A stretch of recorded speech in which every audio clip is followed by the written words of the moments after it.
هل يتضاور الأموات الميتين بقى بيزوروا بعض؟ نعم.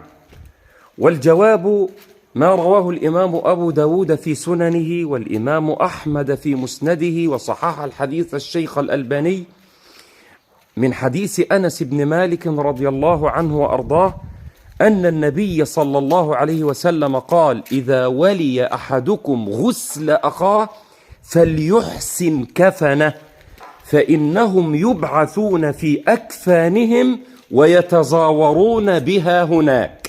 يبقى هنا في زيارات بين الأموات وهذا دليل. طيب بيزوروا بعض إزاي؟ قلت لك دي من الغيبيات، يتزاورون بكيفية لا يعلمها إلا الله عز وجل، لا يعلم هذه الكيفية إلا رافع السماوات جل علاه. يبقى هنا تاني الدليل، إذا ولي أحدكم غسل أخاه، يعني أنت اللي مكلف بالغسل. في واحد مكلف يعمل خيمة، في واحد مكلف يجيب مقرئ، في واحد مكلف يجيب المغسلة، في واحد راح مكلف يروح يشتري الكفن. طيب هنا بقى إذا كنت أنت المسؤول إن أنت هتروح تشتري الكفن، قال صلى الله عليه وسلم: إذا ولي أحدكم غسل أخاه فليحسن كفنه. ليه؟ فإنهم يبعثون يوم القيامة في أكفانهم ويتزاورون بها هناك. طب يعني أجيب كفن غالي؟ لا، مفيش مغالاة. حسن الكفن هنا الذي يقصده رسول الله صلى الله عليه وسلم في نظافة الكفن، في نقائه، في كثافته لتستر الميت.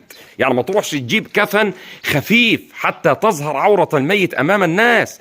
يبقى أنت الكفن يكون نظيف، الكفن يكون ثقيل ليستر الميت، وله غالي وله رخيص، متوسط لا تغالي. يبقى إذا ولي أحدكم غسل أخاه فليحسن كفنه فإنهم يبعثون يوم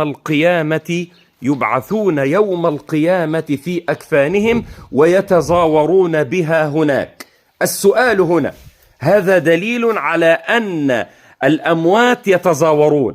قال شيخ الإسلام ابن تيمية، اسمع هذا الكلام، شيخ الإسلام بيقول إيه بقى؟ وليس شرط الزيارة المسافة في القبر. يعني إيه؟ يعني ما تقولش لازم اتدفن مع ابويا، لازم اتدفن مع اخويا عشان نتقابل. لا، في ناس مدفونين في قبر واحد، اخين مدفونين في قبر واحد، اب وابنه مدفونين في قبر واحد بقالهم 20-30 سنة وما شافوش بعض لحد دلوقتي، وما فيش تزاور بينهم. ما هم كانوا قاطعين بعض في الدين.